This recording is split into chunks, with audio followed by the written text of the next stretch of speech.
Zahvaljujem gospodine predsjedniče Sabora, uvažene kolegice i kolege.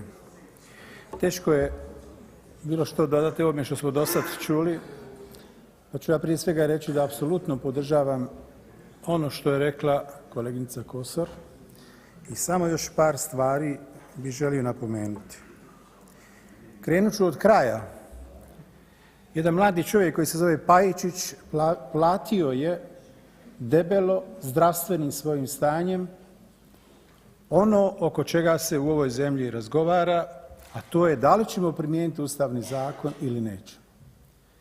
Druga vrlo visoka cijena je bila ono što se dogodilo na danu sjećanja 18. studenog, gdje se u stvari pokazalo da dvojezične ploče nisu problem odnosa srpske manjine i hrvatske većine ili bilo kojeg drugog građanina u Vukovaru, nego upravo, uvažene kolegice i kolege iz vlasti i oporbe, dakle upravo ta situacija, taj dan je pokazao da se radi o dubokim podjelama među vama.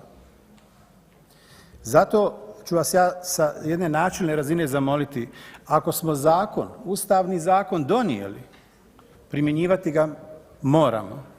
Ako želimo da se on u Vukovaru ne primjenjuje, idemo ga u ovom parlamentu prvo promijeniti ili donijeti nekako drugo rješenje.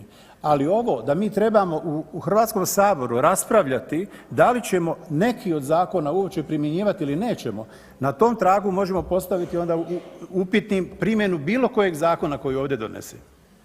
Ja vas molim, uložite napor, neka Vukovar i dvojezične ploče i ćirilica u ovoj zemlji ne budu pitanje oko kojeg ćete se politički boriti, nego da svi u okviru ljudi koji su uz vas, koji su vaše biračko tijelo, dakle doprinesite da damo svi skupa doprinos da ova zemlja kao članica Europske unije ide ka nekim višim standardima.